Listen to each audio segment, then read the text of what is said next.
Welcome, welcome, welcome. I'm Dr. Paul Dyer. Welcome to Bridges Live Presents Mental Health Mondays. But today's a special day of mental health with education. And a lot of people don't understand the association of mental health and our education when it comes to black education. Or our miseducation, I like to have always said for a long time. And I want people to get their notebooks. I know you can get this on all your podcasts. Thank you for everyone who watches on all your podcast channels. You can get it on your iHeart, Apple, and everywhere you get your podcast channels. You can catch it on your live on your YouTube and all those little streaming devices you got.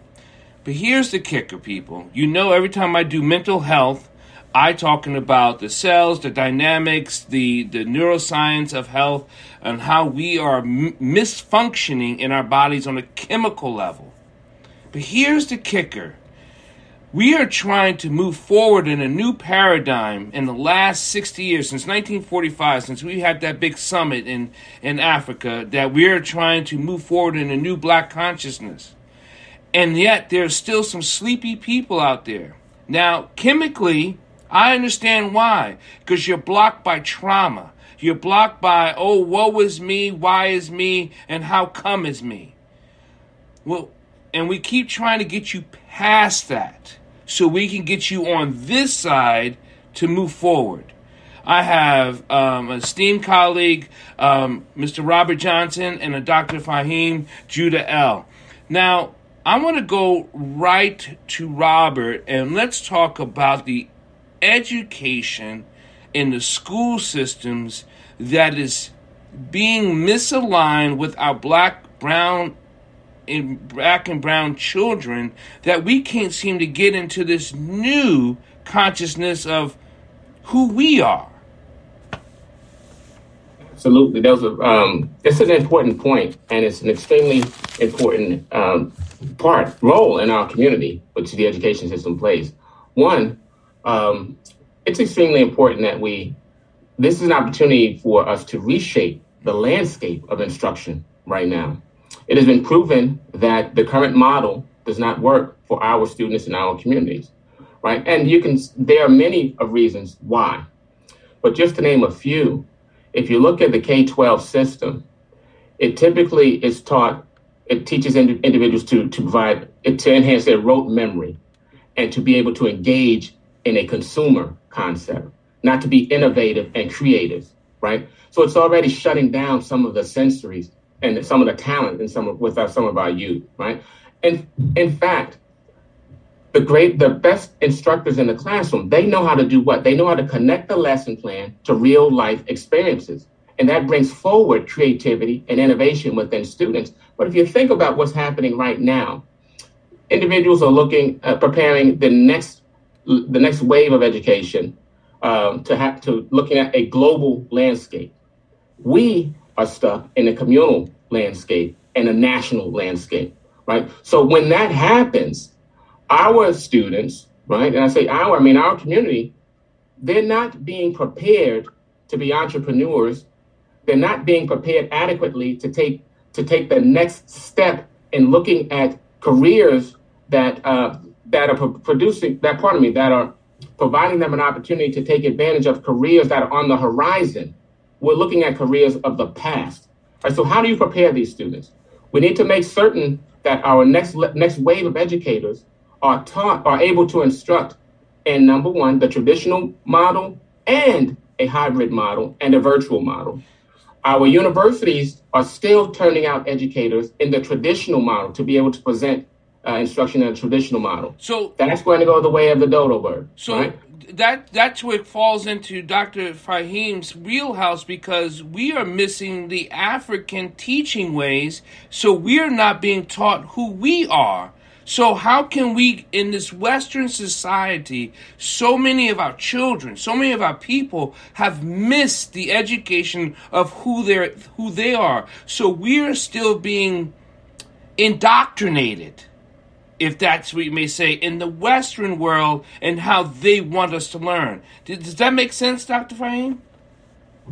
Well, that makes a lot of sense, because I would say the first thing that we have to do, and like the brother said, we're living in a smaller world now. And when I say smaller, I mean globally. And the thing is, we're not connecting. So our children is not going to connect globally. For years, I lived in Africa and I taught in Africa. And the system in Africa doesn't start with reading and writing. It starts with building character. That's the first thing. The first step is to build good character. If we can start with that, good character, and the thing in Africa with students is they're taught not to be independent thinkers until they get up into high school. They absorb the information. Their whole idea is you sit there and be quiet. I'm going to give you everything you need. And you're going to not only absorb it, but you're going to, by the time you get up to high school, you're going to take that information and you're going to actually use it in the town or village. You're not just going to get a diploma, but we're going to be able to see what you learn and apply to help all the people in that village. So that's a concept that we're missing because we don't have that spark, and that first spark is in the ancient Kemetic concept is creativity. Creativity is the first thing not to duplicate. There are people who duplicate what we do, but we are the creators. We are the ones with the creativity. And if we don't teach that first, then everything else that we do, we say, okay, we've done this and that. But how did it start? If we don't even know how it began in us, and that's an old African mystery. So we have to be able to teach those concepts of the ancient ones to our children, and for us to be able to see, wow, that's really who we are. So when you say know thyself, right. Know thyself is not just a phrase, a catchphrase, but it's an actual process. And in that process, for instance, young males, they are initiated. Right. And I was gonna say, but prior to that process starts at the age of 0. And here's what I mean. For the first 5 years, the brain is developing to absorb. So in that household, if your household is broken emotionally, physically, spiritually, soulfully, all those connectors that it takes for the cognitive development at the age of more often 5 to 6 is when cognitive behavior comes in. Now you can explain to the child, this is why you don't touch the stove, right? But prior to then, it is all absorbing by the visual, by your senses. All senses. So I'm not going to go through it. It's very easy. All 5 senses is absorbing that education. It's everything. So we take a broken society, a broken household, a broken community. We're not even talking about economics. We're talking about it being broken emotionally, traumatized. By the time they get to kindergarten, they are already spiritually and soulfully blocked. So their creativity's out the window. So that is where we are as a community, as a large part of the community. Now, if every time I say about a community, I get people inboxing me saying, Dr. Paul, I'm not like that. I'm not talking to you. If you think I'm talking to you, if you're not like that, are you teaching the other? Because each one teach one. Because if you're not like that, then I hope you're helping your brother to the next door, or to the door in front of you, the door behind you. Or if you're just getting in your car and going to your job because you got yours, then we're still fractured. Robert, what do you think? Exactly. Yeah. I agree with you 100% when you talk about the brain just really observing so much information through behavior, right? And you think about who were the first teachers that child observes. Right. It's the family. Oftentimes it's the mother, right? So it's the mother, it's the family, the extended family, and then the community. If they're operating in we're oftentimes, too often, we're sending our young people out with just one side of it, right? Because they're going out, unfortunately, right now, observing one parent. They're not observing the interaction between two individuals. They're not, while they're doing a self-analysis and they're becoming aware of who they are, male or female, they're not seeing that interaction between male and female, or they're not seeing the modeling of behavior. If there's a male absent, they don't see the male behavior being modeled in front of them. So they're missing something going out, right? So then it's the communal values, right? What are they going out of the home with? What is that communal values? What do the community values look like? How do we take that to the classroom, right? And then have that reinforced. And then when that child becomes aware of who they are, instead of teaching from a deficit model, telling them what they're lacking coming in, we need to play to strengths at an early age. Have them explore more at that early age to tap into their talent and their strengths and their gifts. So now, isn't that part of the African teaching? That's called, that's a negative being, right? We're supposed to be positive being. Africans teach to the positive being of self, right, Dr. Faheem? That's right. That's right. And, what we have to understand is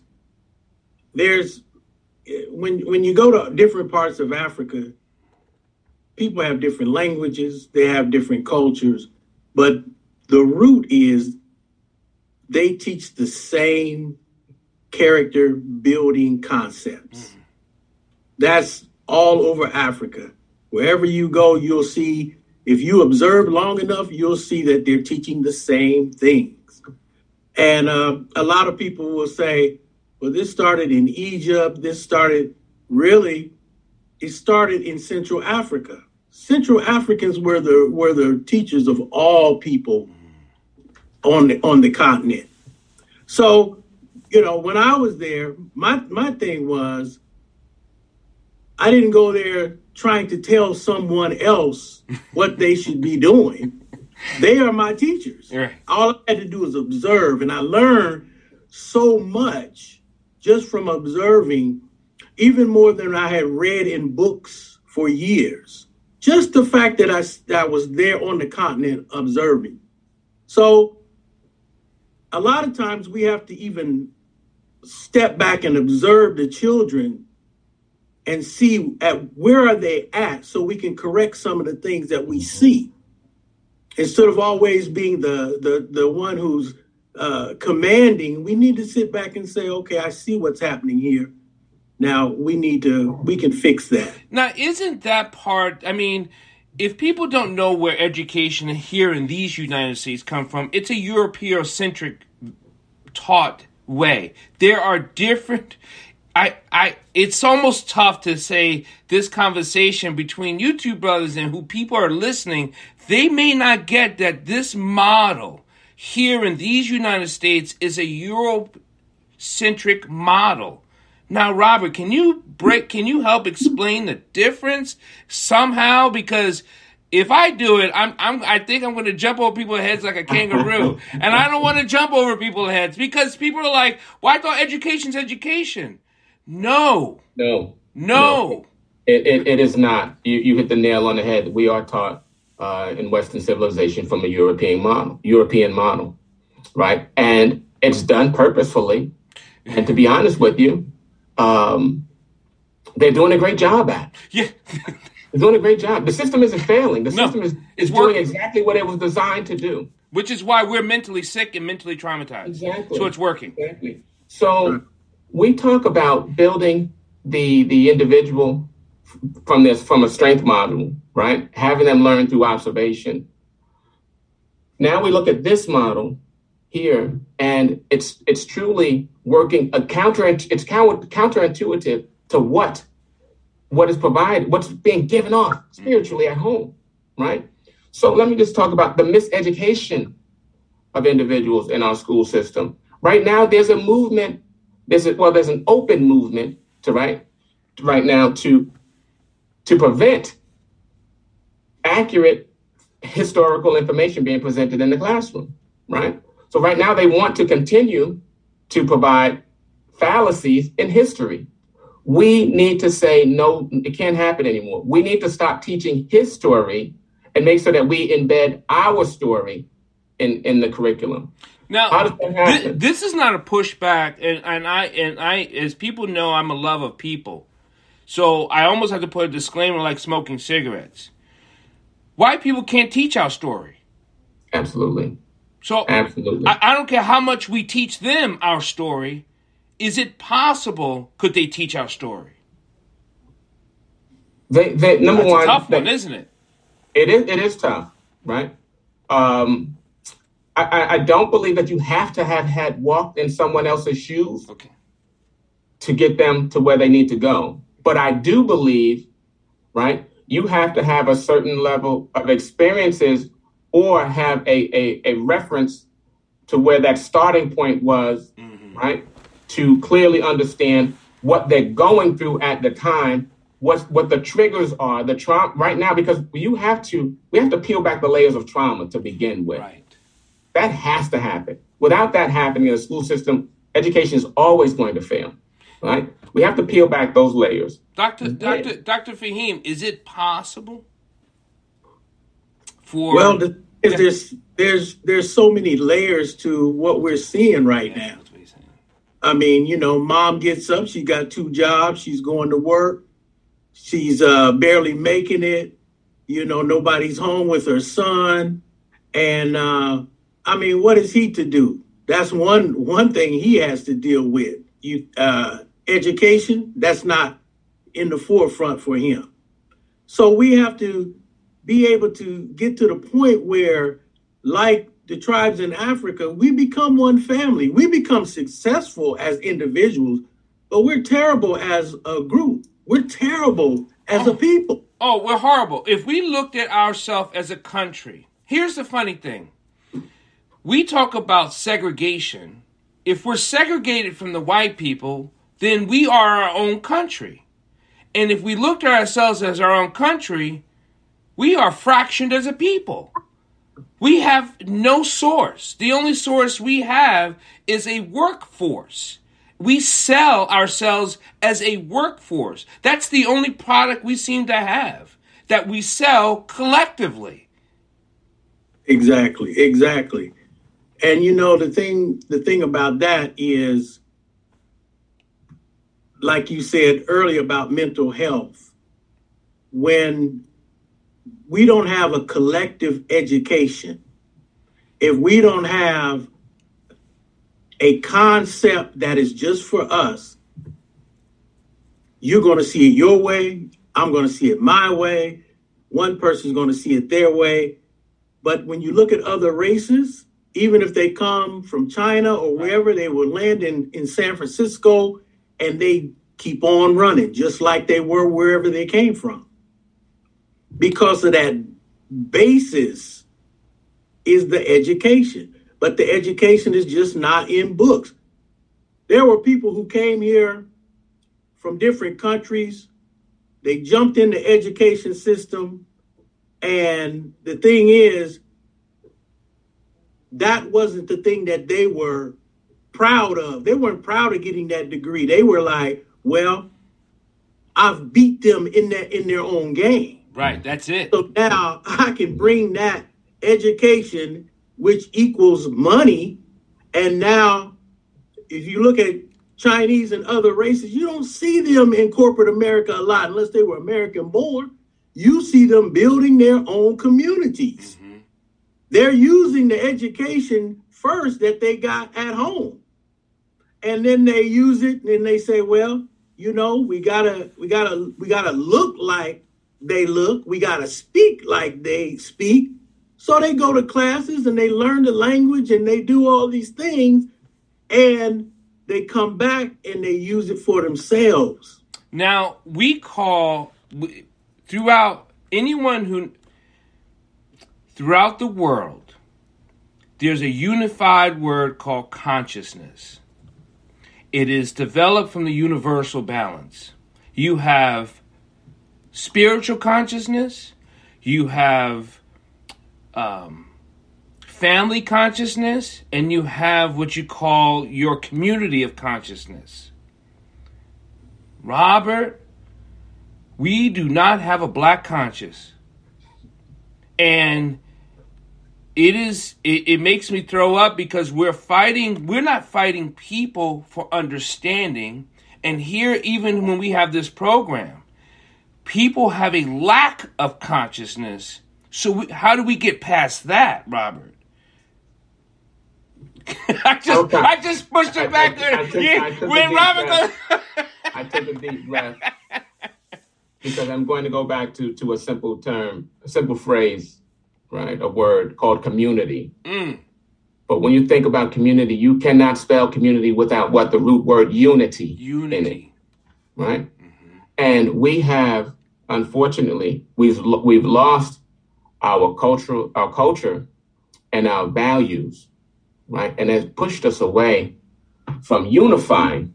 Even W.E.B. Du Bois talked about the talented 10, right? Phenomenal concept. And it actually existed. But what happened was we had that flight, that talented 10 left the neighborhood. It left the community. That talent drain, that drain, the pool was being drained every day because we wanted to integrate and be like others instead of what Dr. Judah just indicated. Say, you know what? I'm going to perfect the things in your system, right? Excel at that, and then bring it back to my community or keep it within my community. The self-consciousness starts with self-awareness, right? It starts with the moral conviction in the home and within that community to understand who you are as a people, who you are as an individual. Dr. Wade Noble said that the black community suffers from a lack of black consciousness and a fractured identity. That's paraphrasing. So is that it? We tend not to value things unless it's validated by someone else, someone outside of our community. Even when we start things, and I don't want to say there aren't enough of us. There aren't enough individuals that are comfortable and confident with who they are because we're being misguided and misdirected and reprogrammed every day. We've been socially conditioned to devalue, to marginalize ourselves. But that's unfortunately, let me just get this one phrase out, brother. Unfortunately, and I hope I don't get you in trouble with your show. No, you won't. Unfortunately, there are members in the black community that are the biggest white supremacists in the country. Wait a minute, say it again. Say it black and say it proud. You gotta say it a little louder. Unfortunately, there are members within our community that are some of the biggest white supremacists in the country. Not because they're teaching that white is better, but they're marginalizing, right, ourselves, our individuals, our youth, right? So and they're devaluing the value that we bring, right?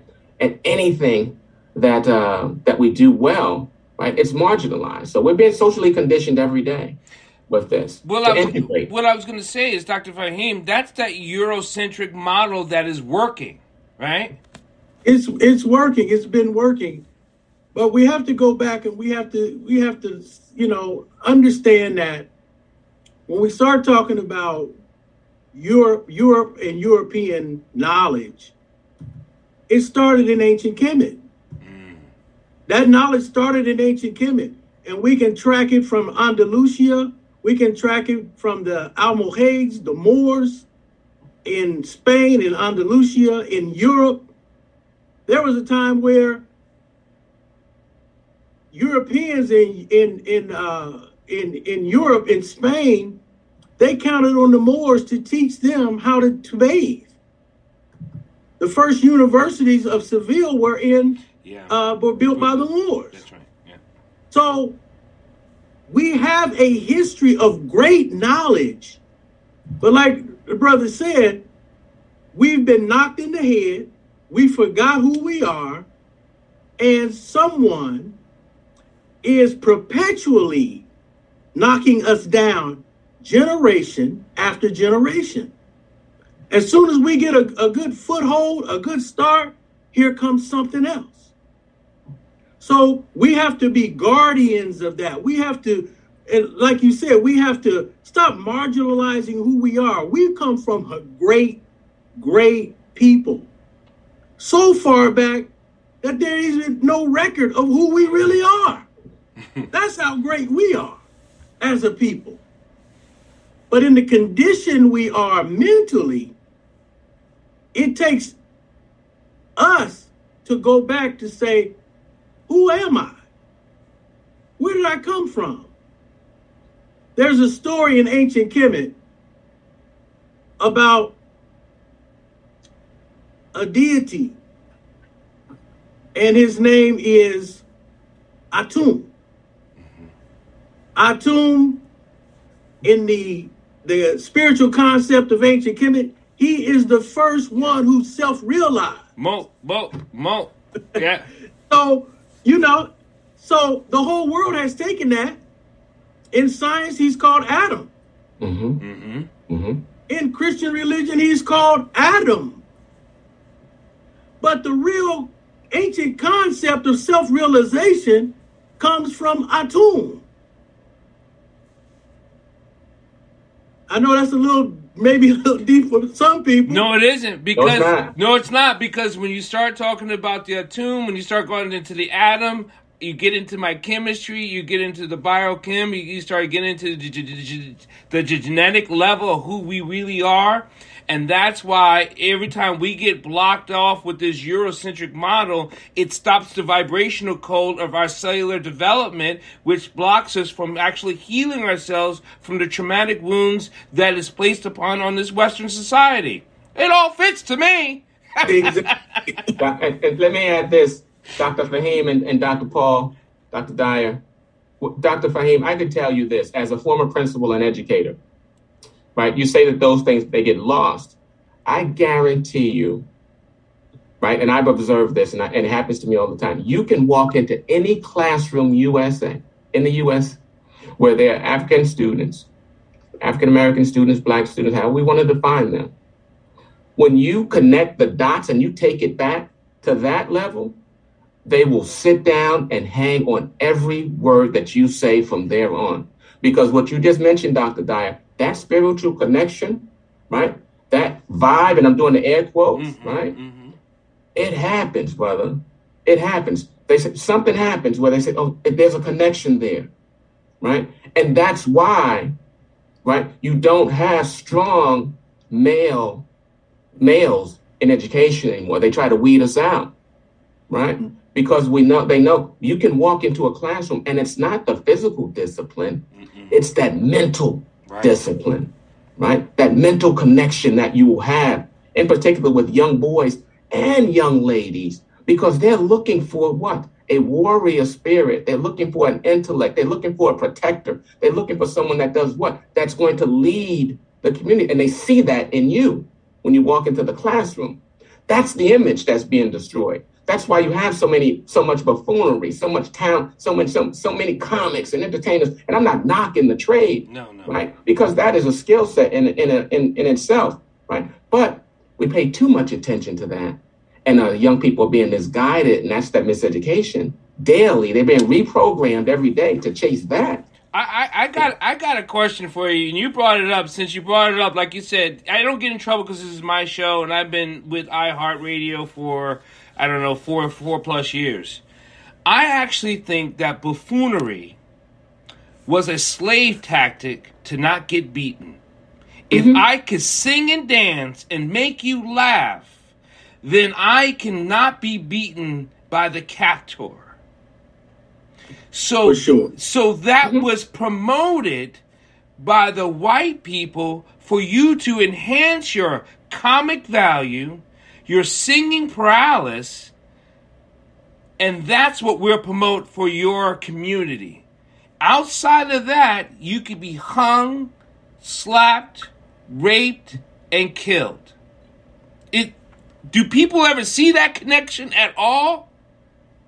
That's a great analogy because, I mean, that's the way it was. It was survival. Mm-hmm. It was a way for people to survive, especially black males. It was a way for them, I don't want master to get mad at me. So he started jigging and dancing and so on. But you have to understand, being in that position, that's all you had. That's all you had.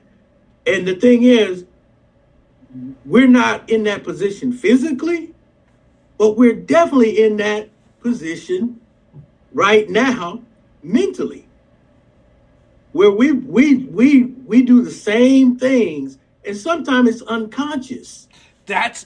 You're making my point. And so I'm doing this, I do mental health to awaken.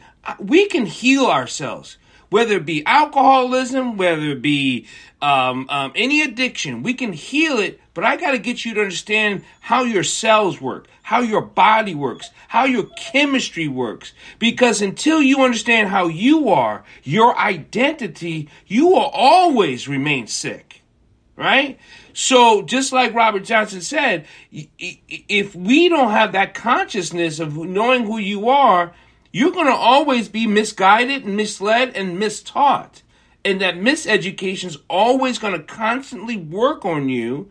And it's not so much you using it to understand them, but they're using it to define you and to confine you. You know what I mean? So there's a difference to that. Yeah. And the difference, what Dr. Faheem had indicated, there was survival mode, right, at that point, because it was dangerous to be seen as what? The strong black male, right? The intellectual black male. Or the strong one. Or the strong one, right? So that was the survival mode. You had to be docile or funny. Right now it happens in the neighborhoods, right? Either you're the individual that knows how to fight, you're the one that dresses well, you're the one that has a strong rap game, I did air quotes again, or you're the what? You're the comedian, right? Or the athlete. Those are the 5 things in the neighborhood, right? Or unfortunately, you're engaging in some deviant behavior. Mm-hmm. Those are 6, right? 6 areas for our young men. So you're doing one of those 6 things to fit in, right? Notice I didn't say the intellect. Right. The intellect is the outcast. Or the sensitive one. Or the sensitive one. Exactly. How dare you respect our women? How dare you respect their families? How dare you respect relationships? Mm-hmm. Right? That's seen as weakness, unfortunately. Right? That's because that's portrayed as weakness. Right? Once it's redefining or connecting with our values and our morals. They didn't go away overnight. It happened over time. Right. So when we were after we were freed, right, what happened? Everyone they dispersed. They were in a rush to get away from that plantation. Right. And they moved north, moved west. Right. But Brother Malcolm said it best. You're south of Canada. You're in the South. Right. You're still in the South. Mm-hmm. That mindset was still there. Right. That's why family reunions were so important, because you needed to reconnect with families. Right. Slaves. That families that were broken up during that period, during this enslavement, they wanted to reconnect.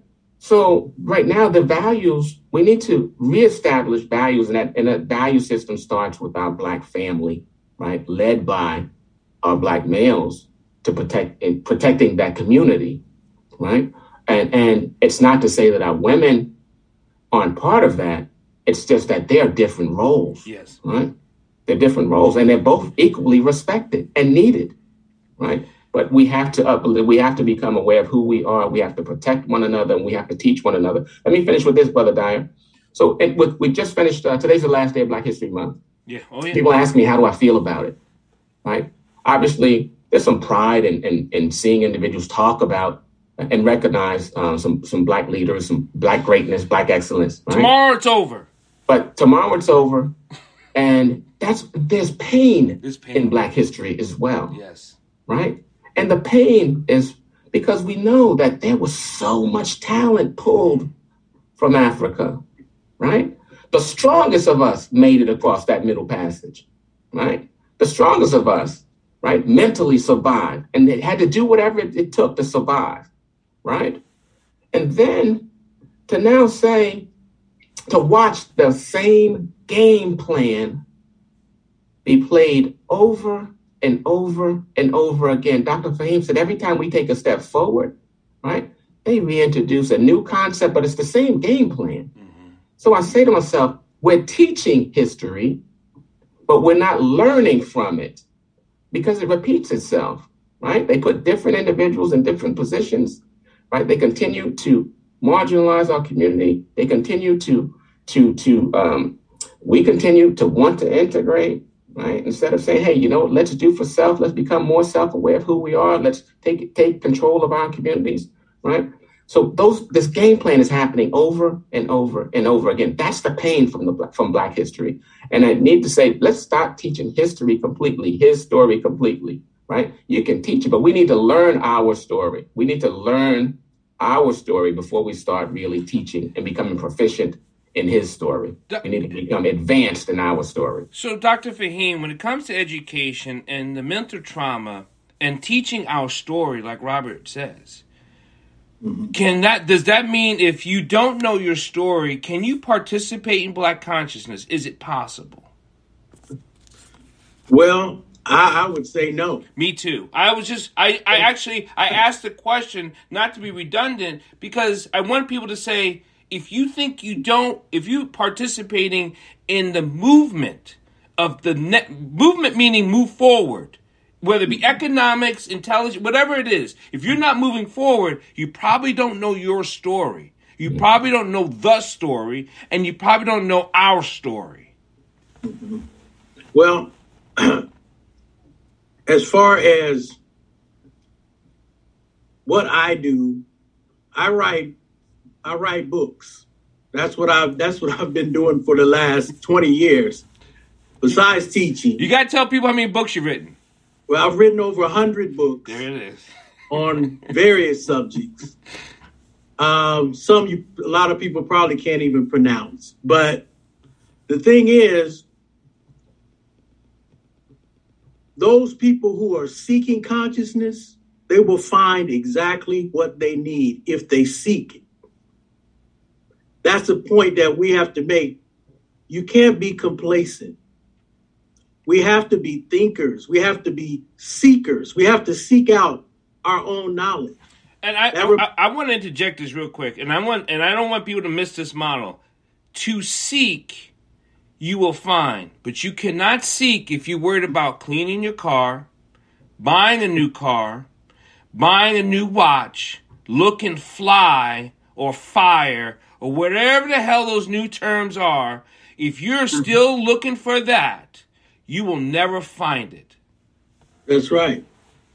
I mean, I write a series of mathematic books for children.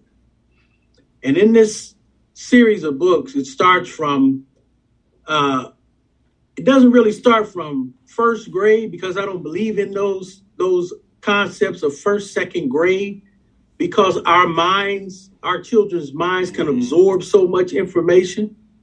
So I take it from 0 up to about what they call third grade. And what I found with parents who write me about the books, they say, this is unbelievable. My daughter can barely talk, but she knows math. And I'm saying she knows a lot more than that. But you got to get out of that. What people taught you, don't teach it to her. Because what you're doing is you're stifling her creativity. You're stifling that God-given gift that we have. So in the books that I write, they're not just math books, but they have the stories of Africa in the books. What that does for me, that gives me a chance to teach the mathematics, but also teach the origin of the mathematics. Because if you took the word algebra, you'll see that the word algebra is 3 deities in ancient Kemet. Yep. Even if I said to you, Genesis, Come on, brother. You realize that this is the generations of ISIS. Yes. So these concepts have been given to us generation after generation, but hidden within the language.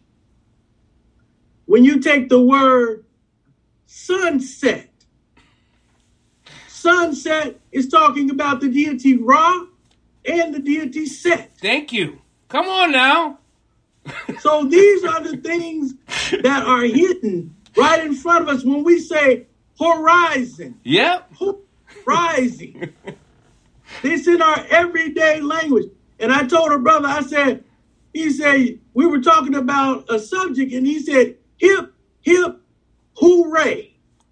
And people say, what does that have to do? I said, if you understood yep.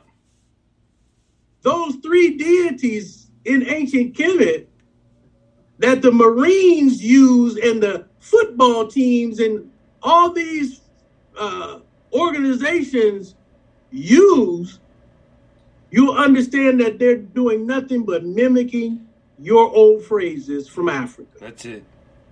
That's it. They have colonized our own spirituality, used it, and used it against us. That, as evil people go, that's some crazy, wild shit. Come on, to sit in a room and go like this, you know what? That's some beautiful stuff, but we know we can use it against them. That's some wild shit, man. I'm telling you. That's beautiful. As evil people go, wow. Just think of like Metropolis. Come on now. What do you think the first Metropolis was? Robert. And you can't have a mic drop moment right in the middle of your show. No.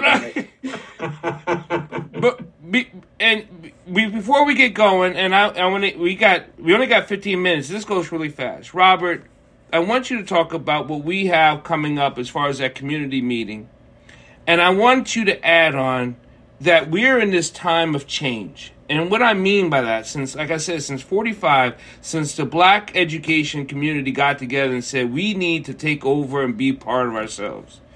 We've had, in the early 50s, we had Indonesia take themselves back. We have the Congo take themselves back. We have Nigeria, they took themselves back. We had a lot of people that says, you know what, we're not doing this no more. We're not taking this no more. We're not being your slave no more. But here in the United States, we don't have a black consciousness and we don't have unity. And I know here in Maryland, where Robert and I are, we're trying to build that and make it happen. Robert, talk about that. Absolutely.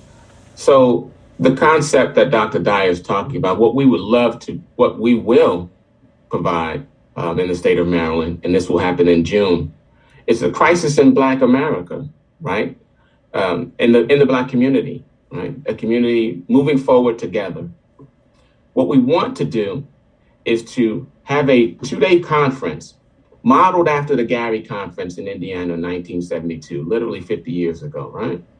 Where we bring forth individuals, no matter who they are, that are from within the Black diaspora. And we're going to bring individuals together to identify challenges and issues within our community.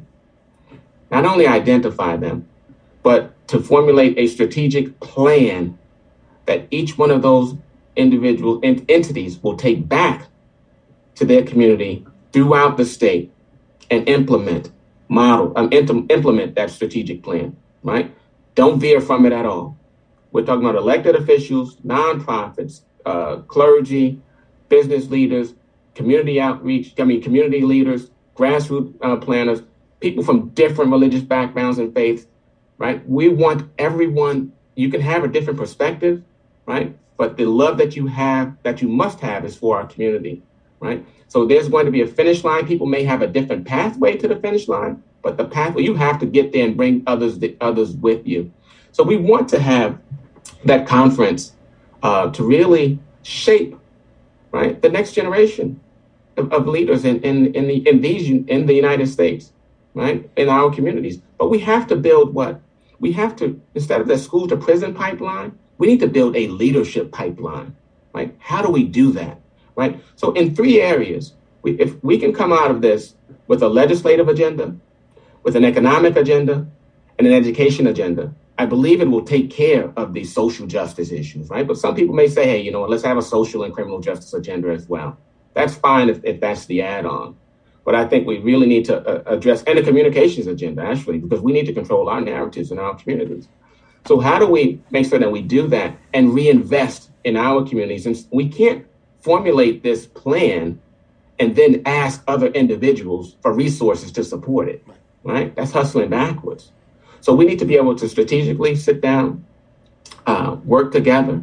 That's the unity in the word community, to unify, to identify our challenges and issues, but also our strengths, right? Work towards our strengths, eliminating some of these challenges and issues. And it won't happen overnight, but I believe we can put together a blueprint, a strategic plan, and come out of there with an agenda in 3 to 4 areas, and say, hey, you know what? Let's move forward with this together, and then see where it takes us. Dr. Faheem, I'm going to have you back on the show, so don't worry about that. But I'm going to ask you an opposing question to what we're talking about, what we're all talking about.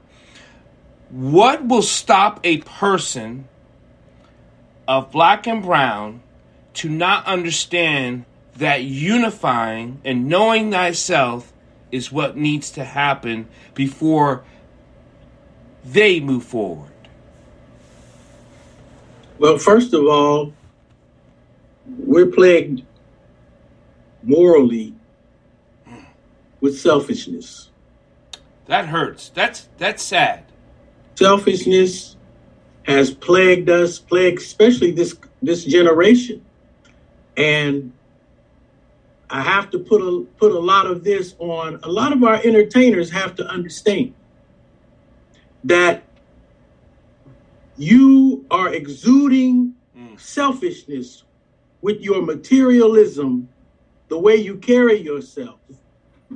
And it's impossible for a young child. I remember back in the day when I was a kid, I see a drug dealer on the corner, finds fancy clothes and shoes. Of course I'm looking up to him. That's all I see. But now kids can see it on television. They can see our entertainers looking the same way. Not all of them, but the majority of them. So we have to understand that. And proselytizing our women. Exactly. Mm-hmm. We have to understand that, small actions, small things that we do, it makes a big influence on our children. So for a young African American, as they might say, or Latino young man, what do they have to really look up to? They don't have very much to look up to in their surroundings. But here's the thing. As parents, as community leaders, we have to be in a position where we're not saying, oh, that's for young folks. That's for, young people do this. They need to take over. As long as you got a breath in your body, you need to be out there teaching somebody young something. Something. Mm-hmm. Now, when I grew up, men in my neighborhood, whatever trade they had, if a man in my neighborhood worked on cars, his garage was the repair shop. Yep. Everybody went to his garage. People cut hair in the basement. They did whatever they had to, and they were talented at it. Mm-hmm. So we need that hands-on mentorship. Mm-hmm.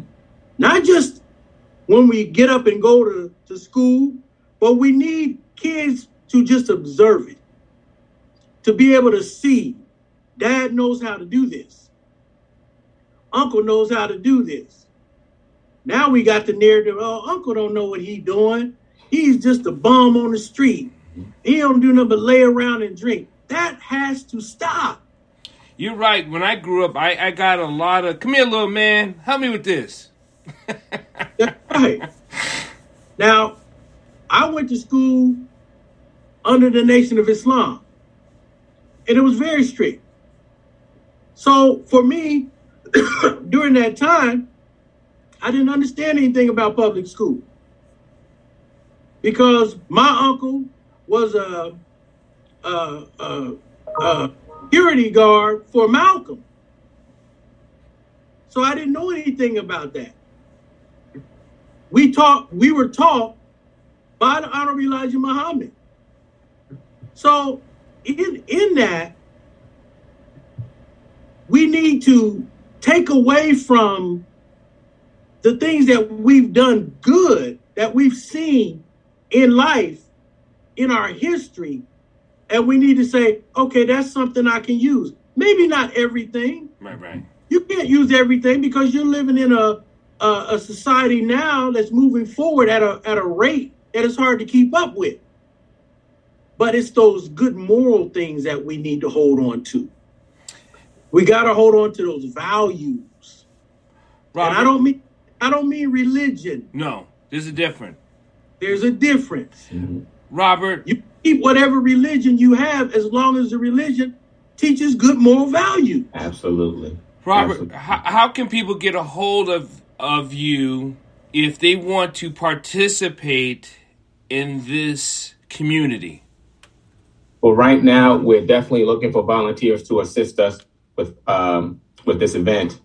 You can contact me through email. My email is rljohn, that's JOHN 2011 @gmail. I'll actually give out one of my phone numbers. They can contact me that way as well.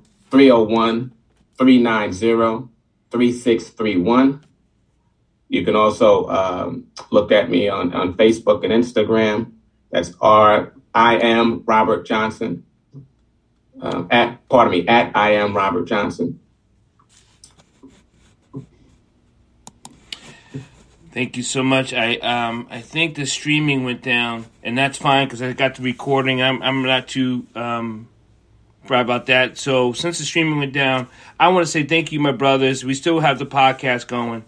I love you dearly because we are in this together as a community of men, but as people and as a conscious being. So thank you so much, and I won't take up much of your time. Welcome back anytime, every time, Dr. Faheem. I'm glad you're healthy, safe, and happy, and I'm glad to be a part of you, Robert. And we're going to do great things here in Maryland. And Brother Faheem, you're in New York, right? No, I'm in Chicago. Oh, wow. Yeah. Wow. Did you participate yesterday, brother, in Chicago? Were you there yesterday? Yes, sir. All right.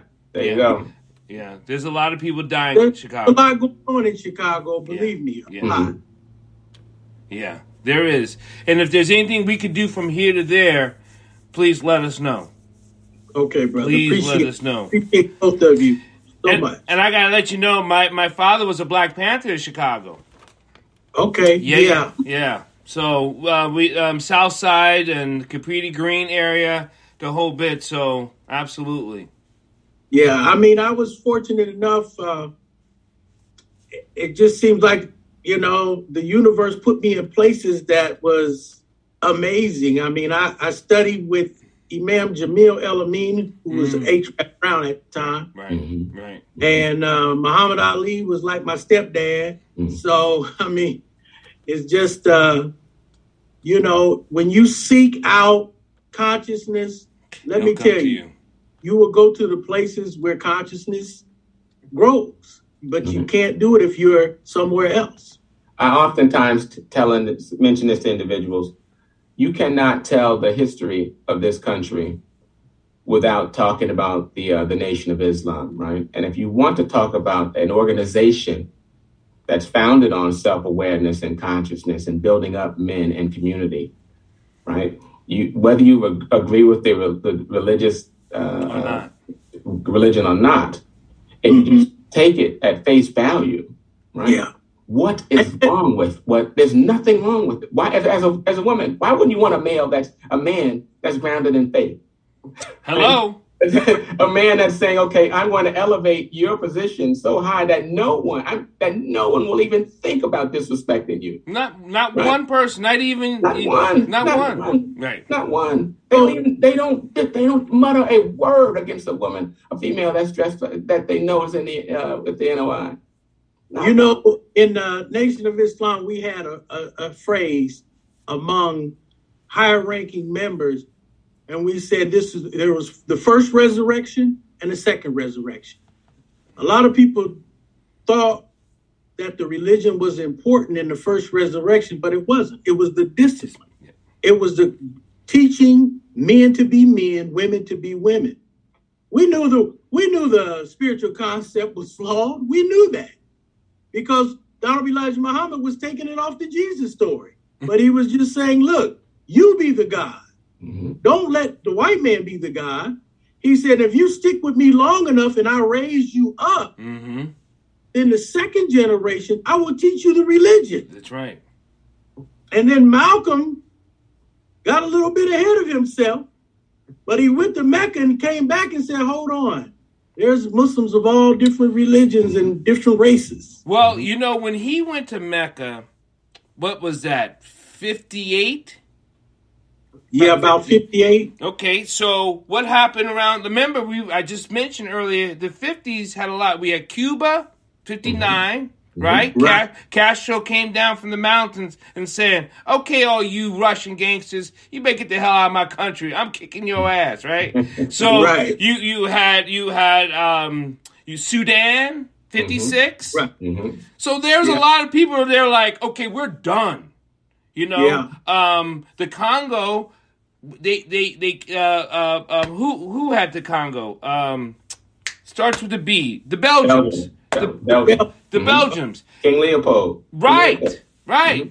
They kicked the Congo out, and the Congo's got more minerals. Listen to me. Most people don't know this. The Congo's got more minerals. They got cobalt. Mm-hmm. Mm-hmm. It's the richest land in all of the world.